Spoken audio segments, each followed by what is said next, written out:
Welcome back everyone to SGT or Skaliber's Gameplay Tweaks. This is version 2 of the pack, which means that it's now going to be more compatible and more efficient when used alongside SMC v2 and the upcoming SBS v2 and SDA v1 as well. For those of you that are wondering for an update on SBS, obviously SBS is the largest data pack that we have. It has the most content by far and is obviously then going to take a lot longer than usual to be updated to the v2 format. Now I am going to start working on it in the next few weeks. I do plan to have it finished by mid-December. No, that sounds a bit bad, but I've got a lot planned at the moment, so hopefully I'll get that one finished up in the next few weeks for sure.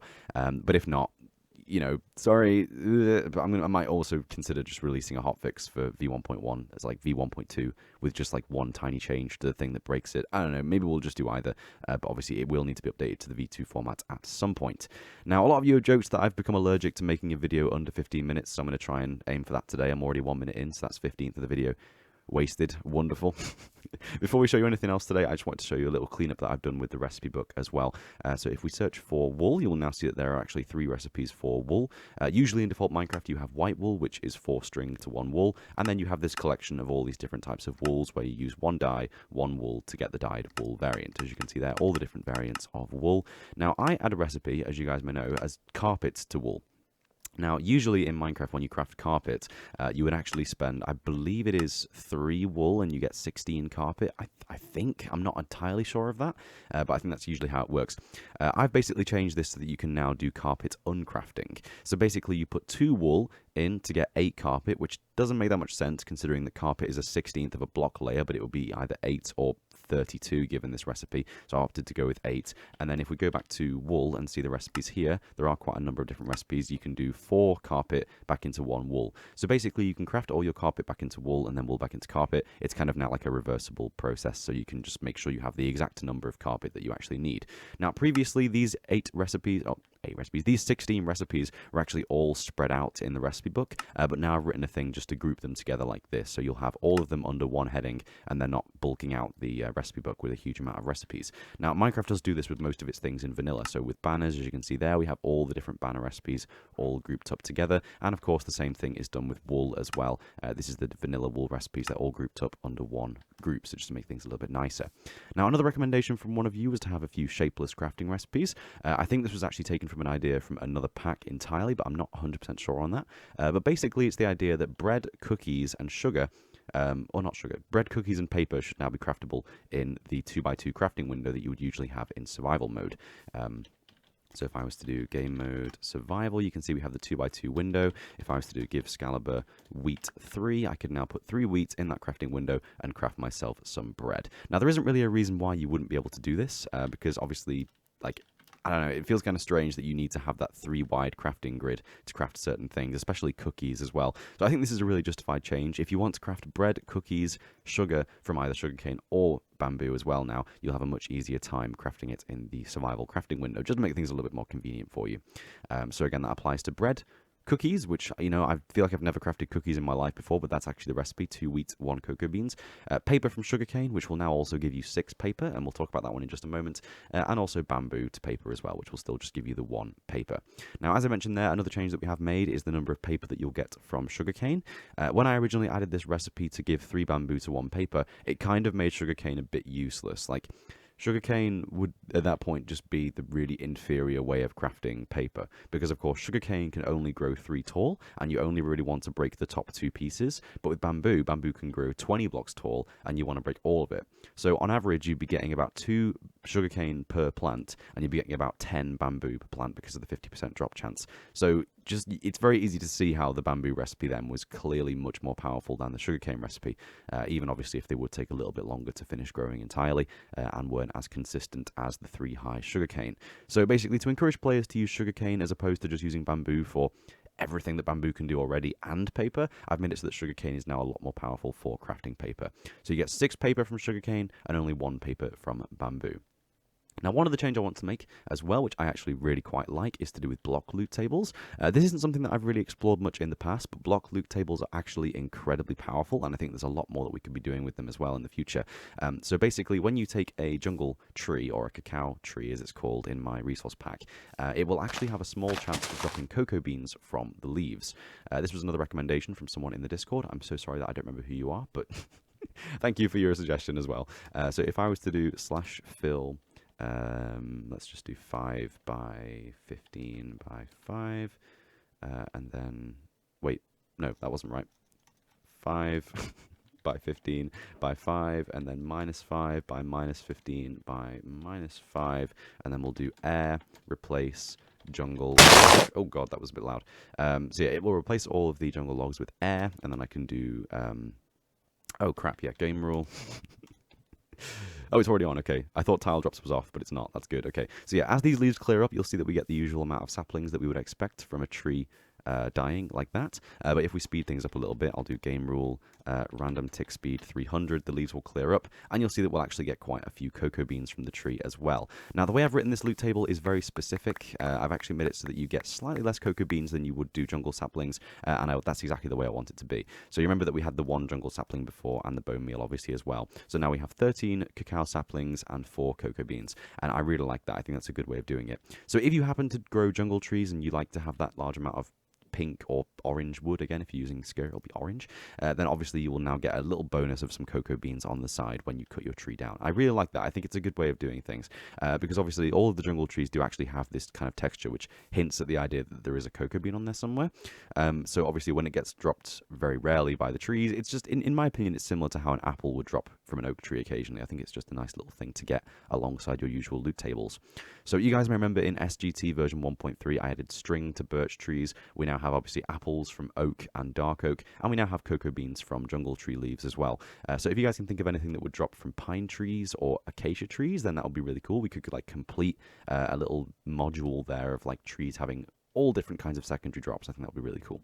So yeah, any recommendations that you guys have or any suggestions, please do leave them in the comments below as always. But moving on from that, we have coal. Now, this change was actually recommended by Chovek, who is a guy in the Discord. I just double-checked then who it was. So if you were just messaging me in the Discord then, that's what that was all about. But yeah, he basically recommended that a way of getting gunpowder in vanilla survival, without being on any sort of like easy, normal, hard difficulty, if you were playing on peaceful basically, or just a bonus if you're not playing on peaceful, is to have gunpowder drop from coal ore. Now, this actually took a surprisingly large amount of time to get right, just because of the fact that, loot tables are annoying. Loot tables are really, really badly made, unfortunately. But yeah, if I was to go ahead and break all of this, you'll see that we actually get quite a bit of gunpowder from the coal ore.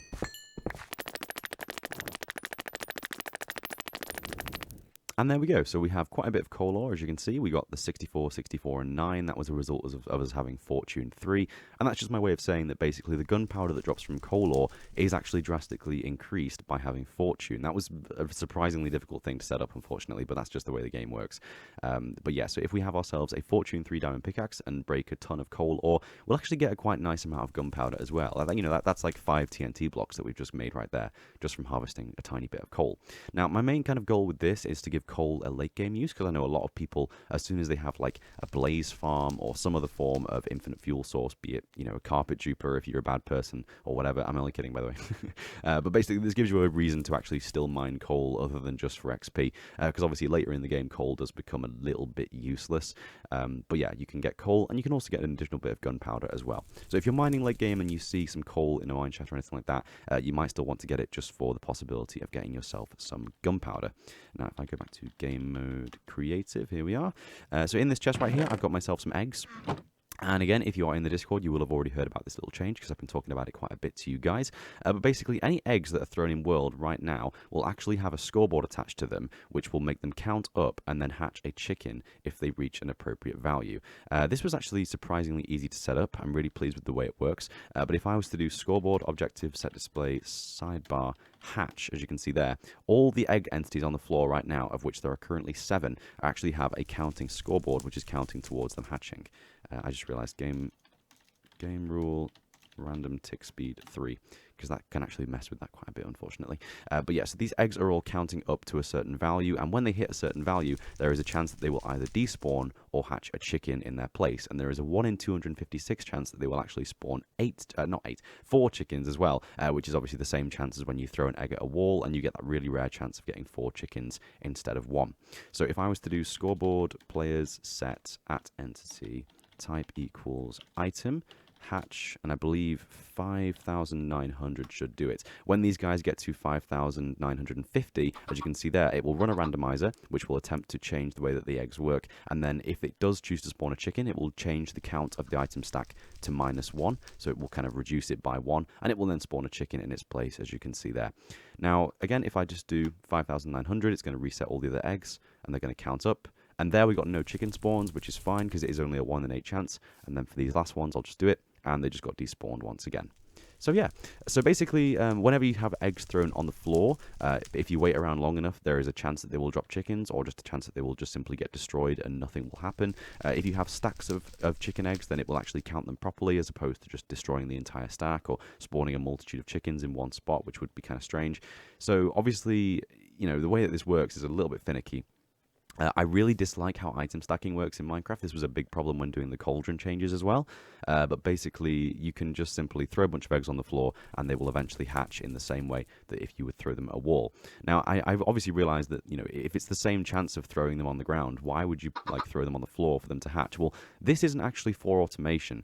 This is me attempting to make a sort of natural regenerative thing in the game. So basically, when your chickens are wandering around in the world, obviously a lot of the time you'll see that they just randomly lay eggs. So, you know, a chicken's wandering around in a forest or a plains biome, they'll just leave a trail of eggs behind them randomly. Now, what if those eggs could randomly hatch and generate more chickens? Now, I just think that that kind of like dynamic thing of chickens repopulating themselves and maybe even becoming too populous is a really good idea, because it means that the player is kind of encouraged to kind of make sure the chickens aren't reproducing too much. And obviously, if you have foxes around, which will spawn in any biome with SMC, then it will give them more prey to hunt as well. So I just think it's a really cool way of doing things there. I want to have more chickens in your world, so go hunt more chickens. And if you're wondering, by the way, this is another feature of Skr. Baby chickens will have this yellow hue as opposed to the white hue of an adult chicken. So that's adult and that's baby. And that is courtesy of Optifine's baby check for when you're calculating random mobs and stuff. So yeah. So moving on from that, we have a few changes to the cauldron crafting. I'm just going to do that as well. So basically, cauldrons have been very, very slightly changed. I've now changed the particle effects that get ran when you throw an item into a cauldron. It's a very, very subtle change, but basically in the original update which introduced the cauldrons in version 1.3, the particle effect that was being produced when you tried to boil items was actually the splash particle effect. If I take myself a bone, like so. Oh, actually, no, 9 bones, isn't it? I forget how this thing works sometimes. 1, 2, 3, 4, 5, 6, 7, 8, 9. And we'll throw these guys in here. So yeah, beforehand, if you remembered, there was actually this texture. This particle effect was already being used for the bones and the bone blocks when converting to slime balls. And I just think that looks much better than the bubbles that we had for everything else, all the other food items. So basically, everything that you would usually boil in the game now, apart from obviously like obsidian and stuff, because it's not really a food item. It's kind of like a, you know, a sizzly item. I don't know how best to describe that. Let me just get a lava bucket and show you how it works. So when you throw an obsidian particle in there, when you throw an obsidian bucket, what am I talking about? When you throw a lava bucket into the cauldron, it will give you that kind of like sizzling particles instead, which is exactly how I want it to work. But whenever you throw any sort of like food or slime balls being crafted from bone meal and stuff like that into a cauldron, it will instead give you the splash particles, which gives you the kind of impression that it's boiling and the water's being splashed all over the place.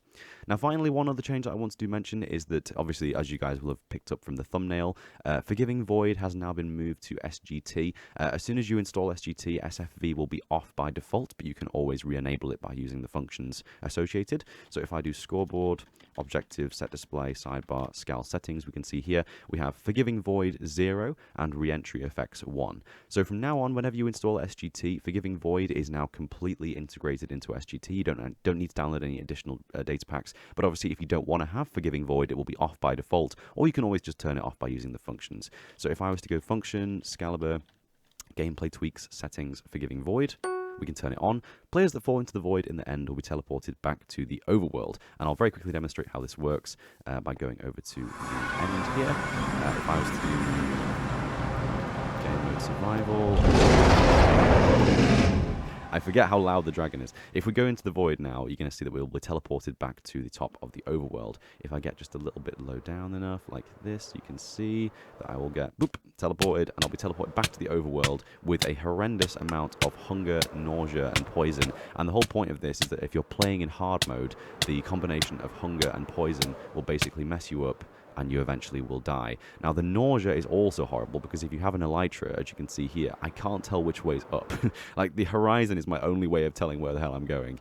The nausea really, really messes you up. And again, if I was playing in hard mode right now, I would have already died. Now, you can already turn those kind of nasty particle effects off by simply doing function Skaliber, gameplay tweaks, settings, and then re-entry effects. If re-entry effects is set to 0, then traveling through the void will not give you any negative effects, but I highly do not recommend doing that, because if a player falls out of the end and into a pit of water, then basically they just survived for free. Like, nothing bad happened at all, which is really bad in my opinion. I think there should be a much bigger risk than that. So usually the re-entry effects will actually be on by default, so if you choose to enable Forgiving Void, then you'll get those nasty effects from teleporting back to the overworld, and if you do, it's very likely that you'll die, especially if you're playing in hard mode, because eventually the combination of hunger and poison will mean that you tick down to 0 hearts and die. Now, the good thing is, obviously, with you being in the overworld, the items will just fall to the ground if you die, as opposed to them falling into the abyss and being destroyed if you're playing in the end. So, yeah. So, Skaliber's Forgiving Void has now been moved completely to SGT. If you do want any more information on SFV, then you can go and watch the original showcase video that was made about a month ago, I believe. But yeah, so from now on, if you want to use SFV, it's now an integrated part of SGT v2.0 and onwards, as long as you just choose to turn it on manually with the settings as well. So yeah, thanks for watching, guys. I hope you enjoyed this update of SGT. Again, if you have any recommendations or feedback for me, please do join the Discord, or feel free to comment in the comments below, and I'll be happy to reply to everyone and get back to everything, hopefully, as well. And again, SBS will be being updated in the next few weeks. It's just going to take me a hell of a lot longer to do than SMC or SGT, because it's easily the largest data pack that we have. But hopefully when it's updated, it'll be a lot more efficient and a lot more, playable. So it's going to be really good, hopefully, as well. So yeah, thanks for watching, guys. I hope you enjoyed this update of SGT, and I shall see you in the future for some more fantastic data pack updates. Bye-bye.